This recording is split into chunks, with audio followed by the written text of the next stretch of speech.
He's saying that the U.S. made a mistake to kill Khamenei because they turned him into a martyr, and Khamenei strategically wanted to be killed so that he can unite the Iranian people, which makes sense if you understand that he's saying that he probably had cancer. Also, he was 86 years old. Look at the way that the Shias are uniting right now. Look at how they're gathering together and understanding how evil U.S.-Israel empire is. So if they fell into his trap and assassinated an 86-year-old man, they martyred him, and the belief is that if you're martyred, you make it to the highest rank in heaven. One, he gets eternal paradise, but two, it activates something spiritual.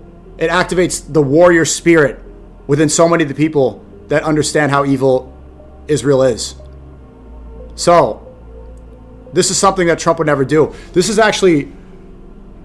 makes a lot of sense. This is a strategy that Netanyahu or Trump will never use because they fear death. That's why they want to be gods on earth. They would never be martyred for their cause because they want to be immortal. Khamenei does not fear the afterlife. That's the difference between Khamenei and Netanyahu. Khamenei does not fear death. Netanyahu knows where he's going. So, if Scott Ritter's correct and that they fell into his trap and now they're going to be more galvanized and they're going to unite based off of this assassination, Iran's going to be stronger. And I guess they supplement their loss. They have less troops, maybe a weaker military. This can make up for that.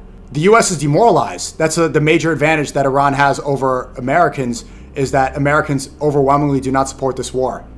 We have hubris, like we have arrogance, but we don't have the people on the side of this war at all. People overwhelmingly hate it.